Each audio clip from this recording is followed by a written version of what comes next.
जय हिंद दोस्तों। आप सभी को स्वतंत्रता दिवस की हार्दिक शुभकामनाएं। तो आज हम डिस्कस करेंगे 15 अगस्त 2025 के करेंट अफेयर्स को। तो आप सभी इस लेक्चर को लास्ट तक देखिएगा। लास्ट में आपसे एक क्वेश्चन पूछा जाएगा जिसका आंसर कमेंट बॉक्स में देना है। पहला और इम्पोर्टेंट क्वेश्चन है, 79वें स्वतंत्रता दिवस 2025 की थीम क्या है? आंसर हो जाएगा नया भारत, समृद्ध, सुरक्षित और साहसी। तो ये थीम आप जरूर नोट करें, ये एग्जाम में पूछी जा सकती है। तो जो 79वें स्वतंत्रता दिवस समारोह 2025 की थीम है, यह भारत सरकार के विकसित भारत विजन 2047 को दर्शाती है। यानी कि भारत सरकार का जो 2047 तक का विजन है, उसको दर्शाती है 2025 के स्वतंत्रता दिवस की थीम। 2025 में जो स्वतंत्रता दिवस मनाया जा रहा है, इसमें प्रधानमंत्री मोदी जी 12वीं बार राष्ट्रीय ध्वज तिरंगा फहराएंगे और लाल किले की प्राचीर से वो राष्ट्र को संबोधित करेंगे। इस वर्ष गार्ड का संचालन भारतीय वायुसेना के विंग कमांडर एएस सेंखो करेंगे। फ्लाइंग ऑफिसर रसिका शर्मा प्रधानमंत्री को राष्ट्रीय ध्वज फहराने में सहयोग करेंगी। तो ये कुछ आपको नाम नोट करने होंगे क्योंकि ये पूछे जा सकते हैं एग्जाम में। कुछ और इम्पोर्टेंट फैक्ट आपको याद रखने हैं। तो अब हम जानते हैं कि किस प्रधानमंत्री ने कितनी बार तिरंगा फहराया है लाल किले से। जवाहरलाल नेहरू ने 17 बार, इसके अलावा इंदिरा गांधी ने 16 बार, नरेंद्र मोदी जी इस बार 12वीं बार फहराने जा रहे हैं, मनमोहन सिंह जी ने 10 बार, अटल बिहारी वाजपेयी जी ने 6 बार और राजीव गांधी ने 5 बार तिरंगा फहराया है। लाल किले से सबसे लंबी स्पीच किसने दी है? तो नरेंद्र मोदी जी ने 2024 में 98 मिनट की। जवाहरलाल नेहरू ने 72 मिनट की दी थी 1947 में। आई के गुजराल ने 71 मिनट की स्पीच दी थी 1997 में। और डॉक्टर मनमोहन सिंह जी ने 50 मिनट की स्पीच दी थी 2005 में। इसके अलावा लाल किले से सबसे छोटी स्पीच किसकी रही है? तो जवाहरलाल नेहरू की 14 मिनट और इंदिरा गांधी की भी 14 मिनट की स्पीच रही है। अटल बिहारी वाजपेयी जी की 25 मिनट की 2002 में और डॉक्टर मनमोहन सिंह जी की स्पीच 32 मिनट की रही है 2012 में।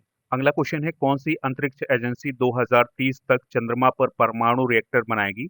आंसर हो जाएगा नासा। तो अमेरिका की जो स्पेस एजेंसी है नासा, वो 2030 तक चंद्रमा पर परमाणु रिएक्टर बनाने जा रही है। तो इसकी घोषणा भी हाल ही में की गई है। और ये जो रिएक्टर बनाया जाएगा चंद्रमा पर, इसकी क्षमता होगी 100 किलोवाट की। चीन और रूस भी 2035 तक चंद्रमा पर स्वचालित परमाणु ऊर्जा स्टेशन बनाने की योजना बना रहे हैं।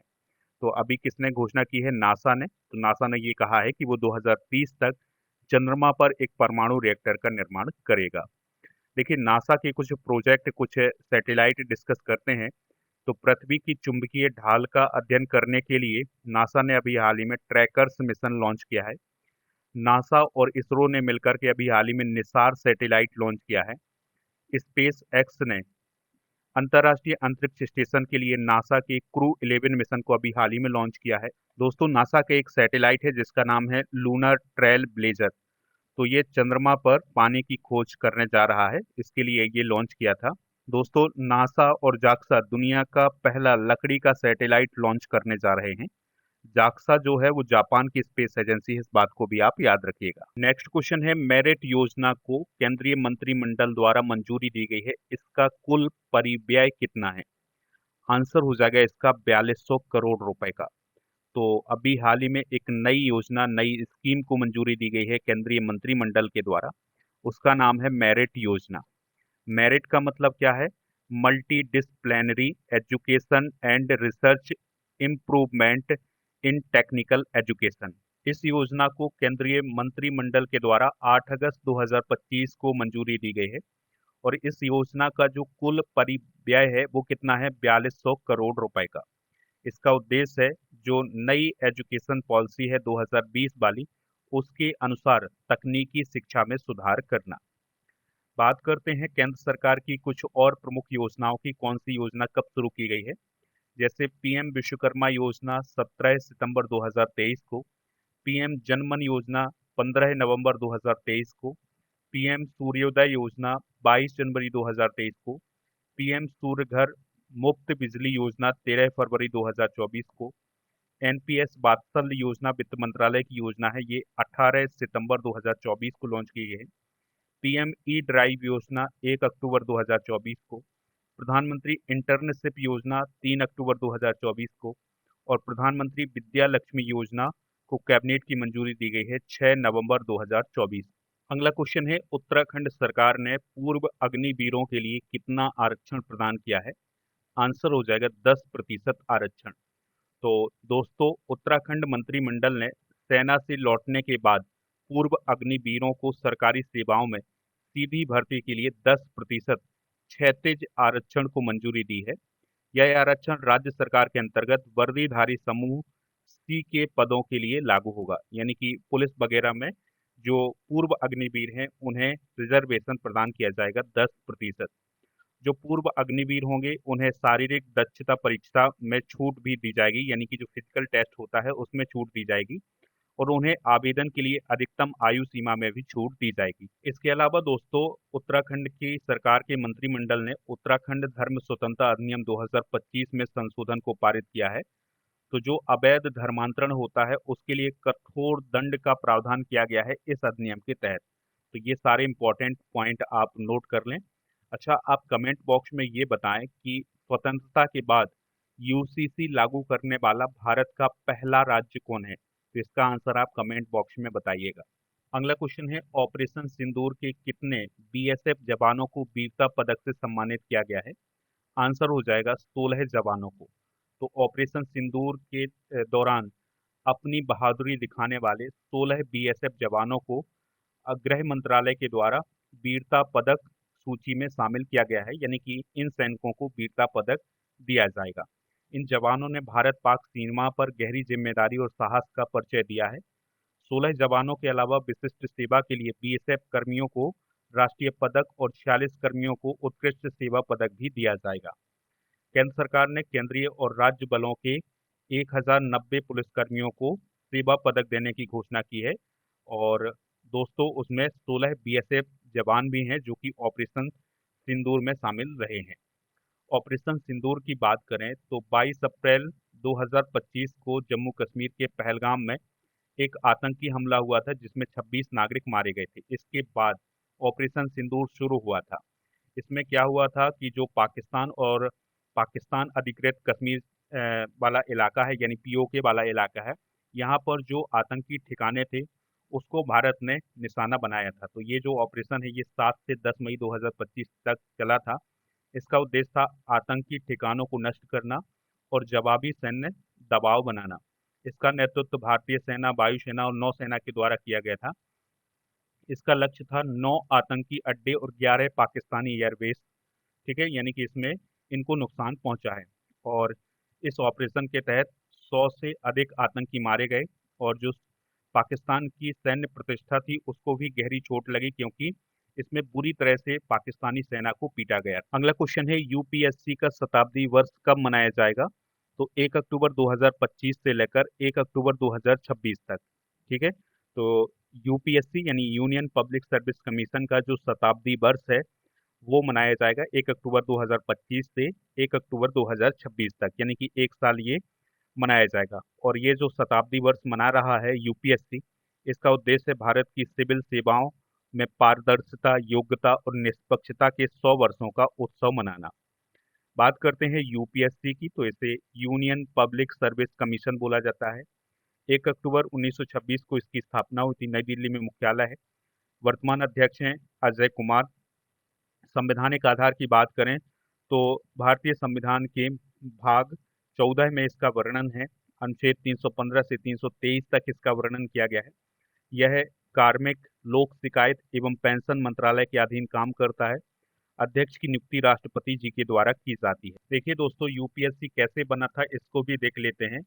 तो 1923 में ली आयोग के द्वारा या ली कमीशन के द्वारा इसकी सिफारिश की गई थी। फिर 1926 में पब्लिक सर्विस कमीशन की स्थापना हुई थी, और इसके प्रथम अध्यक्ष बने थे रॉस वारकर। 1937 में इसका नाम बदलकर फेडरल पब्लिक सर्विस कमीशन किया गया। फिर 1950 में संविधान लागू होने के बाद इसका नाम यूनियन पब्लिक सर्विस कमीशन यानी यूपीएससी किया गया था। तो ये है यूपीएससी के बनने की कहानी।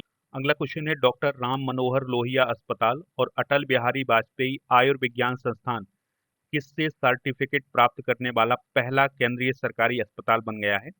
आंसर हो जाएगा NABH। तो दोस्तों, अभी हाल ही में डॉक्टर राम मनोहर लोहिया अस्पताल और अटल बिहारी वाजपेयी आयुर्विज्ञान संस्थान को NABH के द्वारा सर्टिफाइड किया गया है। NABH का मतलब है national accreditation board for hospital and health care providers. ठीक है, तो ये जो NABH है, ये अस्पतालों की रैंकिंग देता है, उसकी प्रमाणिकता को, उसकी सुविधाओं को देखता है, फिर उसके आधार पर सर्टिफिकेट प्रदान करता है। तो अभी डॉक्टर राम मनोहर लोहिया अस्पताल और अटल बिहारी वाजपेयी आयुर्विज्ञान संस्थान को सर्टिफिकेट प्रदान किया गया है। NABH की बात करें तो ये भारत सरकार के क्वालिटी काउंसिल ऑफ इंडिया के अंतर्गत काम करता है। इसकी स्थापना 2005 में की गई थी। इसका उद्देश्य है अस्पतालों और स्वास्थ्य सेवा प्रदाताओं के लिए गुणवत्ता मानकों को निर्धारित करना, यानी कि जो हॉस्पिटल्स की गुणवत्ता है उसकी जांच करता है ये संस्थान। अगला क्वेश्चन है, चौथी सब जूनियर अंडर 15 राष्ट्रीय मुक्केबाजी चैंपियनशिप 2025 को किसने जीता है? तो इसको जीता है दोस्तों हरियाणा ने। किसने जीता है? हरियाणा ने। तो हरियाणा ने चौथी सब जूनियर अंडर 15 राष्ट्रीय मुक्केबाजी चैंपियनशिप में लड़के और लड़कियों दोनों वर्गों में खिताब हासिल किया है। तो लड़कों के वर्ग में हरियाणा ने 4 गोल्ड, 2 सिल्वर और 6 ब्रॉन्ज मेडल प्राप्त किए हैं, और लड़कियों के वर्ग में हरियाणा ने 5 गोल्ड, 4 सिल्वर और 5 ब्रॉन्ज मेडल हासिल किए हैं। तो इस प्रकार से लड़के और लड़कियों यानी बॉयज एंड गर्ल्स का जो टाइटल है वो हरियाणा ने जीता है। एक स्पोर्ट्स की बात हुई है तो स्पोर्ट्स से रिलेटेड करंट अफेयर्स डिस्कस करते हैं। तो शुभमन गिल और सोफिया डंकले ने जुलाई 2025 का ICC player of the month का खिताब जीता है। भारत ने एशियाई अंडर 19 और अंडर 22 मुक्केबाजी चैंपियनशिप में 27 मेडल अभी हाल ही में जीते हैं। भारत की जेवलिन थ्रोवर अन्नू रानी ने पोलैंड में आयोजित इंटरनेशनल वी स्पास मैनिक मेमोरियल में स्पर्धा में गोल्ड मेडल हासिल किया है, यानी कि इस प्रतियोगिता में उन्होंने गोल्ड जीता है। फीफा ने हैदराबाद में महिलाओं के लिए भारत में पहली टैलेंट एकेडमी शुरू की है। बिहार ने 10वीं जूनियर राष्ट्रीय रग्बी सेवन चैंपियनशिप का अंडर 18 का खिताब अभी हाल ही में जीता है। अगला क्वेश्चन है, भारत और किस देश के बीच सहकारी व्यापार संबंधों को मजबूत करने के लिए समझौते पर हस्ताक्षर हुए हैं? आंसर हो जाएगा जाम्बिया। ठीक है, तो भारत और जाम्बिया देश के बीच सहकारी व्यापार संबंधों को मजबूत करने के लिए अभी समझौते पर हस्ताक्षर किए गए हैं। ये जो समझौता किया गया है, इसका उद्देश्य क्या है? भारत और जाम्बिया के सहकारी संस्थानों के बीच व्यापारिक सहयोग को बढ़ावा देना। तो इसमें कृषि प्रोडक्ट, सहकारी निर्यात और बाजार की जानकारी, ये सभी शामिल किए गए हैं। तो इनको लेकर के भारत और जाम्बिया के बीच में अभी हाल ही में समझौता हुआ है। दोस्तों, जाम्बिया की बात करें तो कैपिटल इसकी लुसाका है और ये अफ्रीका कॉन्टिनेंट में है। तो अफ्रीका में जो दक्षिणी पार्ट है वहां पर स्थित है। तो ये आप अफ्रीका कॉन्टिनेंट देख पा रहे हैं, यहाँ पर स्थित है जाम्बिया। और इसकी करेंसी की बात करें तो जाम्बियाई क्वाचा यहाँ की करेंसी है, और ये लैंड लॉक्ड कंट्री है, यानी कि इसकी सीमा समुद्र से नहीं लगती। दोस्तों, आप स्टडी करके ऐप को इंस्टॉल कर लें तो यहाँ पर आपको राजा गुप्ता सर का जो अर्जुन जीएस फाउंडेशन बैच है ये मिल जाएगा। इसके लिए आपको कूपन कोड यूज करना है, आज़ादी 400। ठीक है, तो इसमें आपको छूट मिल जाएगी। तो स्वतंत्रता दिवस के अवसर पर आपको ये कूपन कोड यूज करना है तो आपको छूट मिलेगी। इस कोर्स में polity, history, geography, economics, science, इन सभी टॉपिक को बहुत ही बेहतरीन तरीके से समझाया गया है। इसकी वैलिडिटी है 3 साल की। अगर आपको ये कोर्स लेने में कोई दिक्कत परेशानी आती है तो आप इस नंबर पर भी संपर्क कर सकते हैं। अगला क्वेश्चन डिस्कस करते हैं, किस राज्य सरकार ने हरिजन शब्द पर प्रतिबंध लगाया है? आंसर हो जाएगा ओडिशा। तो दोस्तों, ओडिशा की सरकार के द्वारा हरिजन शब्द पर अभी हाल ही में प्रतिबंध लगाया गया है। और ये ओडिशा सरकार के किस विभाग ने फैसला लिया है? तो अनुसूचित जाति एवं जनजाति विकास, अल्पसंख्यक एवं पिछड़ा वर्ग कल्याण विभाग ने। तो अब सभी विभागों और संस्थाओं को हरिजन शब्द का प्रयोग बंद करने का आदेश दिया गया है। केवल संवैधानिक शब्द यानी अनुसूचित जाति का प्रयोग किए जाने का निर्देश दिया गया है। यानी अब हरिजन शब्द का प्रयोग नहीं किया जाएगा, उसके स्थान पर अनुसूचित जाति शब्द का प्रयोग किया जाएगा, जो कि हमारे संविधान में भी लिखा हुआ है। उड़िया और अन्य भाषाओं में भी उचित अनुवाद का पालन करने के लिए कहा गया है। देखिए, ओडिशा की बात हुई है तो ओडिशा से रिलेटेड कुछ इंपॉर्टेंट करंट अफेयर्स डिस्कस करते हैं। तो जो पुरी है ये ओडिशा का छठवां नगर निगम बनने जा रहा है। ओडिशा ने अंकुर नामक एक रणनीतिक शहरी परिवर्तन पहल की शुरुआत की है। ओडिशा में भारत का सबसे बड़ा पेट्रोकेमिकल संयंत्र बनेगा। उत्कल दिवस 1 अप्रैल को मनाया गया है। ओडिशा सरकार ने आपातकालीन बंदियों के लिए 20,000 पेंशन की घोषणा की है। ओडिशा के मुख्यमंत्री मोहन चरण मांझी ने सुभद्रा योजना का अनावरण किया है और ओडिशा में देश का पहला राइस एटीएम कुछ समय पहले लॉन्च किया गया है। ये सारे इंपॉर्टेंट करंट अफेयर्स आप नोट कर लें। इसके अलावा जब आप स्टडी करके ऐप को इंस्टॉल करेंगे तो यहाँ पर आपको लास्ट 6 मंथ के करंट अफेयर्स की ई बुक और मंथली करंट अफेयर्स की ई बुक मिल जाएगी। इसके अलावा ईयरली करंट अफेयर्स की ई बुक भी आपको यहाँ पर मिलेगी, तो इसको प्राप्त कर सकते हैं। ऐप पर दोस्तों GK GS foundation complete online batch भी मिल जाएगा, तो इसको ज्वाइन कर लें। चलिए अब हम कल के करंट अफेयर्स को रिवाइज करते हैं। तो 15वीं जूनियर राष्ट्रीय महिला हॉकी चैंपियनशिप 2025 को किसने जीता है? झारखंड।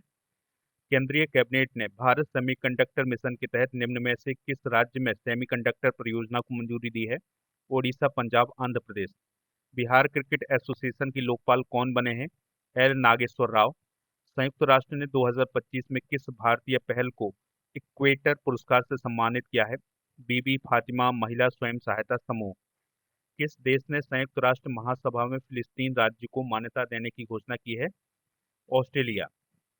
उल्ची फ्रीडम शील्ड सैन्य अभ्यास अमेरिका और किस देश के बीच हुआ है? दक्षिण कोरिया। भारत ने किस देश से जूट उत्पादों के भूमि मार्ग आयात पर बैन लगाया है? Bangladesh. Why the constitution matters पुस्तक को किसने लिखा है? D Y Chandrachud. और जिला बाढ़ गंभीरता सूचकांक को किसने डेवलप किया है? आईआईटी दिल्ली और आईआईटी गांधीनगर ने। राज्य स्वास्थ्य नियामक उत्कृष्टता सूचकांक पहल का शुभारंभ किसने किया है? पुण्य सरिला श्रीवास्तव ने। आज के जनरल नॉलेज के पिटारे में हम सीमा रेखाओं को डिस्कस करेंगे कि यानी कौन सी सीमा रेखा किस देश के बीच में है। जैसे अगर हम बात करें डूरंड रेखा की, तो ये पाकिस्तान अफगानिस्तान के बीच में है। मैकमोहन रेखा भारत चाइना। रेड क्लिफ रेखा भारत पाकिस्तान। हिंडनबर्ग रेखा जर्मनी पोलैंड। 38वीं समानांतर रेखा उत्तर कोरिया दक्षिण कोरिया। 17वीं समानांतर रेखा उत्तरी और दक्षिणी वियतनाम। 20वीं समानांतर रेखा सूडान लीबिया। 24वीं समानांतर रेखा भारत पाकिस्तान कच्छ के पास। और 49वीं समानांतर रेखा कनाडा और संयुक्त राज्य अमेरिका। मेडिसन लाइन कनाडा और अमेरिका। ओडर नीस लाइन जर्मनी पोलैंड। मैगीनाट रेखा फ्रांस जर्मनी। और सीग फ्रीड रेखा जर्मनी फ्रांस। और लाइन ऑफ कंट्रोल यानी एलओसी भारत पाकिस्तान। संयुक्त राष्ट्र बफर जोन साइप्रस। और कोरियाई विसैन्यीकृत क्षेत्र है उत्तर कोरिया और दक्षिण कोरिया के बीच में। आज आपके लिए क्वेश्चन है मैकमोहन रेखा भारत और किस देश के बीच है? जो भी इसका राइट आंसर हो कमेंट बॉक्स में आप हमें जरूर बताएं। स्टडी करके ऐप को इंस्टॉल कर लें तो यहाँ पर आपको सारी ई बुक वगैरह ये सभी मिल जाएंगी। टेलीग्राम चैनल को ज्वाइन कर लें जिसका नाम है स्टडी कर ऑफिशियल। ऐप पर आपको जीके जीएस की ये सभी ई बुक मिल जाएंगी, तो इनको प्राप्त कर लें। इसके अलावा ऐप पर 1000 स्टैटिक जीके की पीडीएफ और टॉपिक वाइज करंट अफेयर्स की पीडीएफ भी मिल जाएंगी, तो इनको प्राप्त कर लें। इस ऐप पर दोस्तों टेस्ट पास वाला एक ऑप्शन मिलेगा जिसमें आप डेली करंट अफेयर्स का टेस्ट दे सकते हैं। यहाँ पर आपको 4000 से अधिक टेस्ट भी मिलेंगे 1 साल की वैलिडिटी के साथ।